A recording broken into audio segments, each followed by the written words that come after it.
देखने वाले हैं जो अभी 15 तारीख को एग्जाम हुआ था, 15 अक्टूबर को, उसके RSCIT के आंसर की हम लोग यहाँ पे लेके आए हैं।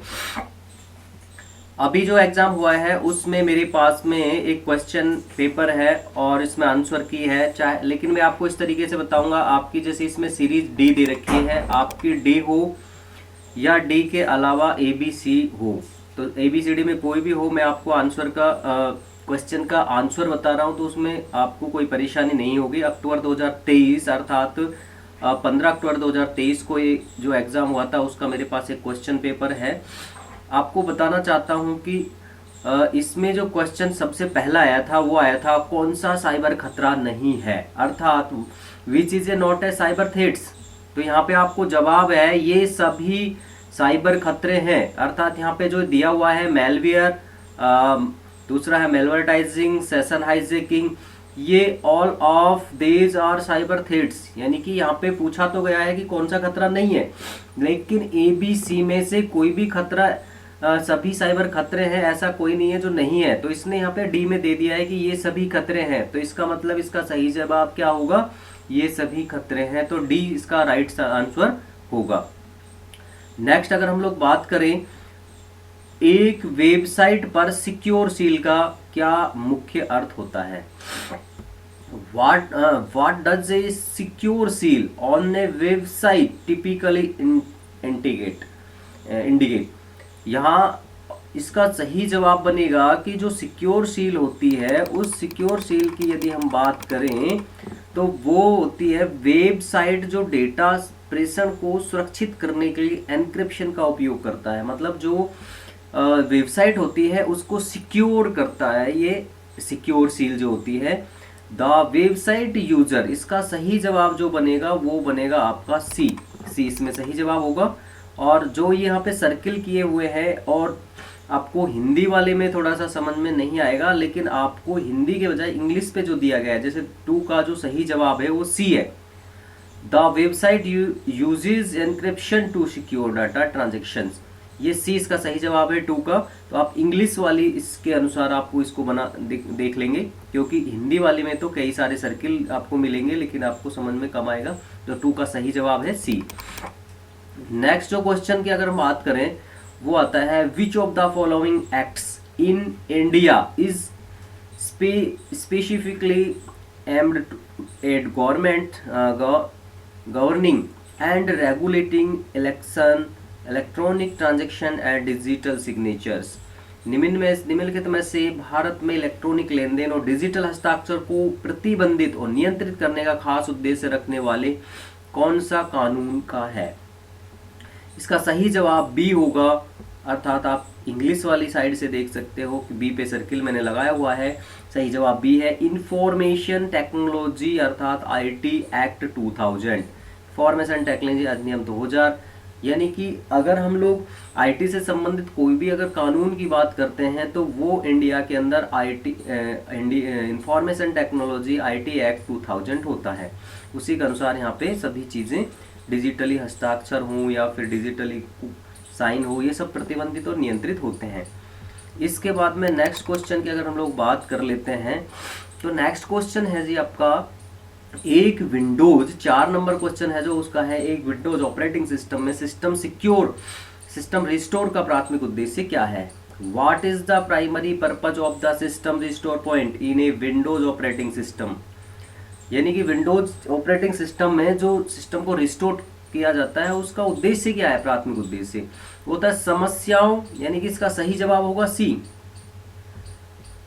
है, समस्याओं या त्रुटियों की स्थिति में पूर्व स्थिति में सिस्टम को वापस लाने के लिए एक तरीका प्रदान करता है, अर्थात to provide a way to recover the system to a previous state in case of issue and error. कोई भी समस्या आती है तो कंप्यूटर की जो विंडोज होती है उसको वापस उसकी पुरानी स्थिति में ले जाता है। जैसे आप समझ सकते हो कि मोबाइल में जैसे रीसेट का ऑप्शन होता है, रीसेट फैक्ट्री का ऑप्शन होता है, उस तरीके से आपकी सिस्टम को रिस्टोर करता है और पिछली जो आपने फर्स्ट में जो चीज़ें इंस्टॉल की थी उसको वहाँ तक आपको बैक में पहुँचाता है। सही जवाब होगा सी। नेक्स्ट क्वेश्चन की हम लोग बात कर लेते हैं। नेक्स्ट क्वेश्चन यहाँ पे दिया हुआ है 5, HTTP का वेब पतों के संदर्भ में क्या अर्थ होता है, अर्थात HTTP what does HTTP stand for in the contact of web addresses. यहाँ पे सही जवाब होगा ए, हाइपर टेक्स्ट ट्रांसफर प्रोटोकॉल। सही जवाब क्या होगा, ए। नेक्स्ट आता है 6, वेब ब्राउजर करने के लिए किस प्रकार के सॉफ्टवेयर का उपयोग कर सकते हो। वेब ब्राउज करने के लिए वेब ब्राउजर का उपयोग कर सकते हो। सही जवाब बी होगा, अर्थात which type of software allow you to browse the world wide web. World wide web को ब्राउज करने के लिए किस सॉफ्टवेयर का उपयोग किया जाता है, बी सही जवाब है यहाँ पे। ठीक है, वेब ब्राउजर का उपयोग किया जाता है। क्वेश्चन नंबर नेक्स्ट 7 नंबर की बात करते हैं। MS एक्सेल 2010 में किस शॉर्टकट कुंजी का उपयोग एक एक्सेल वर्कबुक सहेजने के लिए किया जाता है, अर्थात what is the keyboard shortcut to save an Excel workbook in MS Excel 2000। इसका सही जवाब होगा ए, Ctrl+S। और मैं आपको एक चीज बताता हूँ कि इस बार का जो एग्जाम आया था वो सबसे सरल एग्जाम था। इसको आप कई सारी शॉर्टकट्स की आई हैं और वर्ड और एक्सेल के क्वेश्चन इसमें ज़्यादा आए हैं, तो ये बहुत ही सरल और आसान एक एग्जाम था इस बार का। क्वेश्चन नंबर 8 की बात करते हैं। भारत में पैन कार्ड का मुख्य उद्देश्य क्या है। भारत में जो पैन कार्ड है उसका मुख्य उद्देश्य क्या है, what is the main purpose of the PAN card in India. उसका सही जवाब होगा C, to track income and financial transaction for taxation purpose, यानी कि टैक्स के उद्देश्य के लिए आय और वित्तीय लेन देनों का परिवर्तन करना। इसका सही जवाब सी होगा 8 का। मैं आपको एक चीज़ और बताता हूँ कि यदि आप चैनल पे फर्स्ट टाइम आए थे तो आप हमारे चैनल को सब्सक्राइब कर सकते हैं, क्योंकि हमारे इस चैनल पे आपको कंप्यूटर से संबंधित जैसे Tally, accounting, GST, VG, advance Excel भी आपको यहाँ पे ऑनलाइन मिलने वाला है और क्लासें उसकी चलती हैं, उसमें वीडियो आती रहती हैं। और RSCT की तो सभी तैयारी की क्लासेज यहाँ पे आंसर की और रिजल्ट्स वगैरह सब मिलते हैं। तो आज की वीडियो को आप कंटिन्यू देखते रहिए और चैनल को सब्सक्राइब कर लीजिए। 9 नंबर के क्वेश्चन की बात करें तो एक्सेल 2010 में किसी सेल में कॉपी किए गए या कट किए गए सेल को पेस्ट करने के लिए शॉर्टकट कुंजी का उपयोग किया जाता है। What is the keyboard shortcut to purpose to paste copied और कट सेल्स इन एक्सेल 2010। कहने का मतलब एक्सेल में कट या कॉपी किए हुए जो सेल्स होती हैं उसको पेस्ट करना चाहते हो तो शॉर्टकट है Ctrl+V। कहने का मतलब शॉर्टकट Ctrl+P पेस्ट की शॉर्टकट की यहाँ पूछी गई है। 10 नंबर क्वेश्चन की बात कर लेते हैं। MS एक्सेल 2010 में सेल का पता सही उदाहरण क्या है। यहाँ पे पूछा गया है what is the correct example of a cell address in MS Excel. MS Excel में सही सेल एड्रेस क्या है। मैं आपको बताना चाहता हूँ कि इसका सही जवाब तो बी होगा, AB 145। लेकिन मैं ये भी बताना चाहता हूँ कि सेल का सही एड्रेस होता है उसमें कॉलम पहले आते हैं और रो बाद में आती हैं, चाहे कितने भी कॉलम हो। और कॉलम को अल्फ़ाबेट A to Z से रिप्रेजेंट किया जाता है और इसको नंबर से। तो इसका मतलब और बाकी में देखेंगे तो आपको उल्टा मिलेगा, जैसे कि 1145 AZ, A12 AB अलग अलग हैं। कहने का मतलब सही जवाब यहाँ पे क्या हुआ, बी। क्वेश्चन नंबर नेक्स्ट की बात कर लेते हैं। क्वेश्चन नंबर नेक्स्ट है 10 और 10 नंबर में MS एक्सेल 2010 में सेल का पता सही उदाहरण क्या है ये बता चुके हैं। 11 नंबर की बात करते हैं। Google Drive, Microsoft OneDrive और ड्रॉप बॉक्स उदाहरण है। पूछा गया है Google Drive, Microsoft OneDrive and Dropbox are the example. किसके एग्जाम्पल हैं। इसका मैंने यहाँ पे सर्किल नहीं किया है, ये छूट गया है, लेकिन इसका सही जवाब होगा क्लाउड स्टोरेज सेवाएं। इसका सही जवाब क्या होगा, इसका डी सही जवाब है। ठीक है, इसका सही जवाब क्या है, डी। तो क्लाउड स्टोरेज सेवाएं, क्लाउड स्टोरेज सर्विसेज जो होंगी इसका सही जवाब है। ये सर्किल होना छूट गया है। नेक्स्ट बात कर लेते हैं 12 नंबर की। और भारत में रुपे कार्ड की शुरुआत किस संगठन ने की थी, NPCI ने की थी। सही जवाब क्या होगा, सी होगा। Which organization launch RuPay card in India. RuPay card को इंडिया में किसने लॉन्च किया था, NPCI ने लॉन्च किया था। तो सही जवाब सी होगा यहाँ पे। मैं आपको एक चीज़ और बताता हूँ यहाँ पे, जो आपका UPI है, UPI भी आपका NPCI ने ही लॉन्च किया है। 13 नंबर क्वेश्चन है कौन सी सोशल नेटवर्किंग साइट को उसके पोस्ट में अक्षर सीमा और हैशटैग का उपयोग करने के लिए जानकारी दी जाती है। इसका सही जवाब होगा ट्विटर। यानी which social networking site is known for in character limit in post of the use of hashtag. कहने का मतलब ये है कि एक ऐसी वेबसाइट है, कोई सोशल साइट, जिसमें क्या है कि करेक्टर की लिमिट है, और करेक्टर की लिमिट ट्विटर के अंदर 140 करेक्टर की लिमिट है, जैसे ट्वीट कहते हैं। तो सही जवाब इसमें क्या होगा, बी सही जवाब होगा। नेक्स्ट क्वेश्चन है 14, राज ई साइन का प्राथमिक उद्देश्य क्या है। Raj e sign, what is the primary purpose of the Raj e sign. सही जवाब में क्या होगा, बी होगा। बी मतलब इलेक्ट्रॉनिक सिग्नेचर ऑथेंटिकेशन, इलेक्ट्रॉनिक हस्ताक्षर प्रमाणीकरण इसका सही जवाब होगा, और 14 नंबर का सही जवाब होगा बी।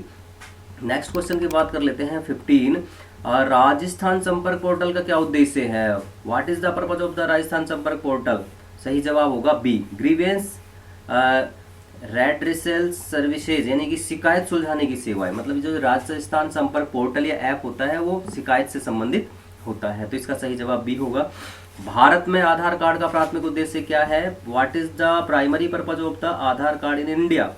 सही जवाब होगा सी, पहचान स्थापित करना और सरकारी लाभ तथा सेवाओं का लाभ उठाना। तो सही जवाब है to establish identity and avail government benefit and services. सही जवाब सी होगा यहाँ पे 16 नंबर का। नेक्स्ट का अगर हम लोग बात कर लेते हैं 17 नंबर, इसका सही मिलान कीजिए, match the following.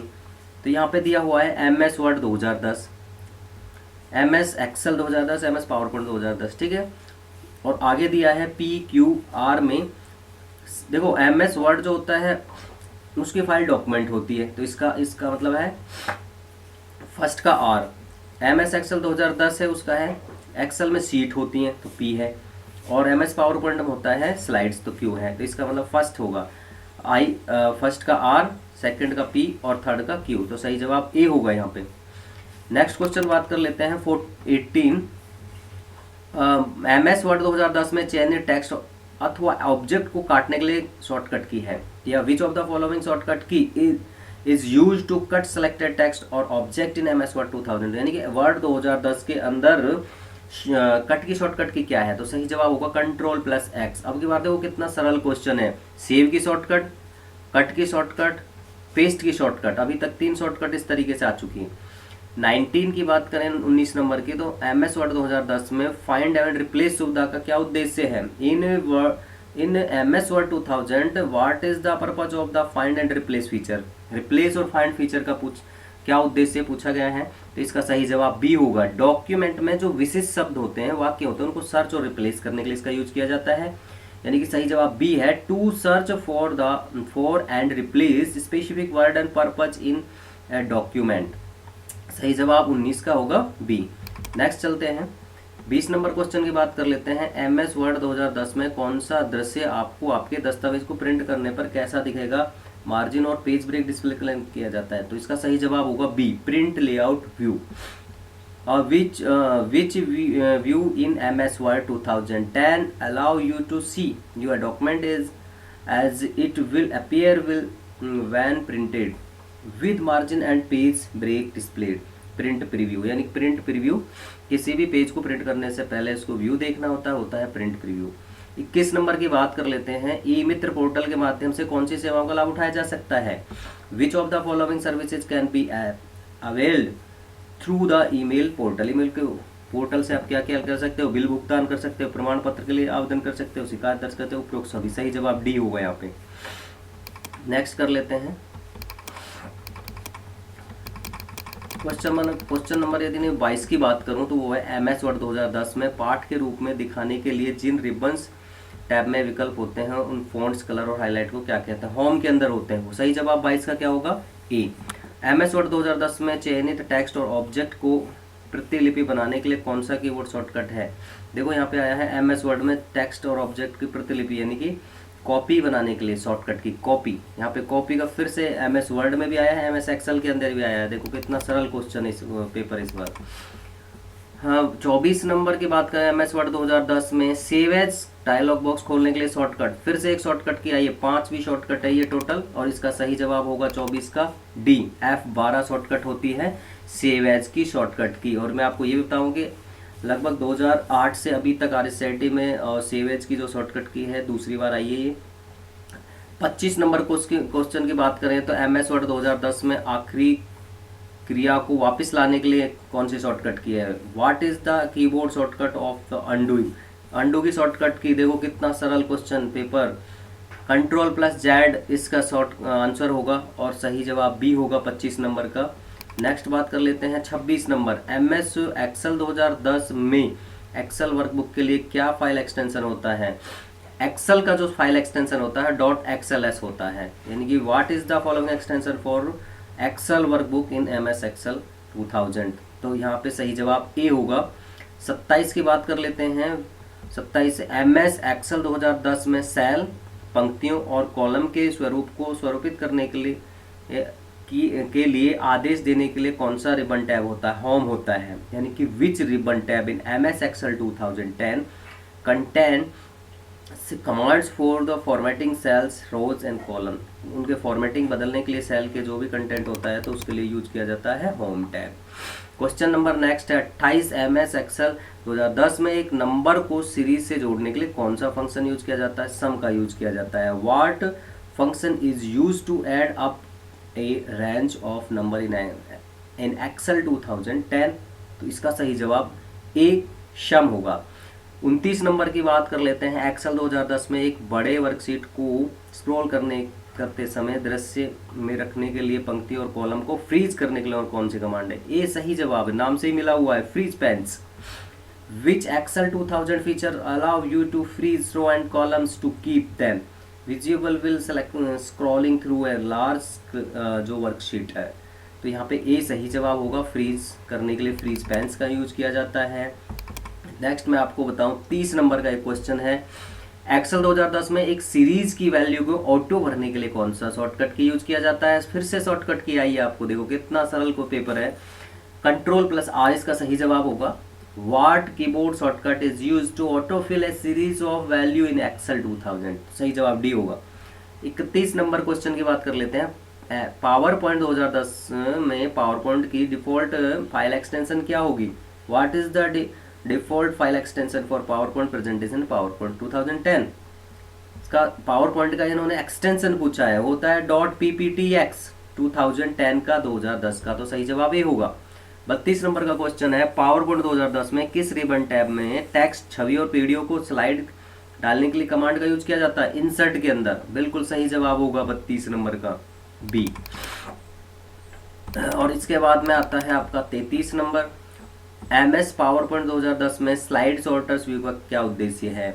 What is the purpose of the slide sorter view in 2010?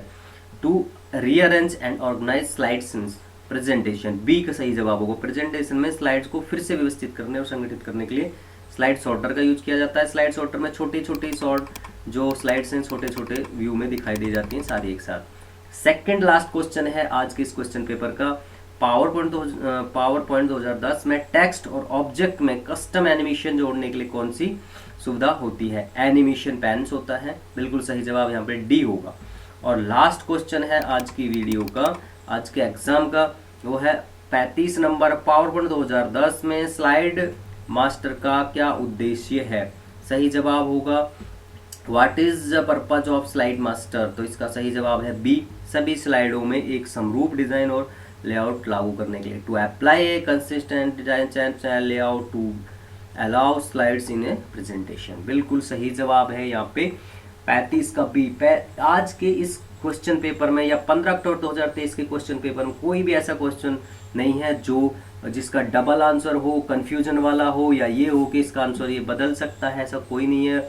और इतना सरल पेपर जो ये वाला आया इससे पहले मैंने कभी नहीं देखा। तो आज की वीडियो में बस इतना ही।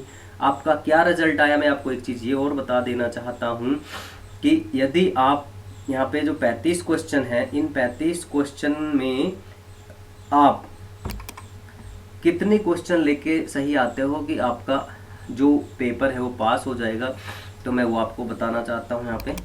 तो आपको यहाँ पे इसमें क्वेश्चन जो लाने हैं वो आपको कितने क्वेश्चन सही हैं आपको कमेंट्स में डालना है। और 14 जो क्वेश्चन है आपके टोटल, तो 14 क्वेश्चन आपके यदि सही हो जाते हैं यहाँ पे तो आप बिल्कुल पास हो जाओगे यहाँ पे।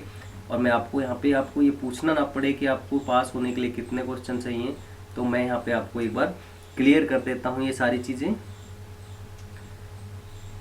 और रिजल्ट की बात करते हैं तो रिजल्ट आपको ध्यान रखना है। देखो यहाँ पे हमारे पास में 35 क्वेश्चन है, ठीक है।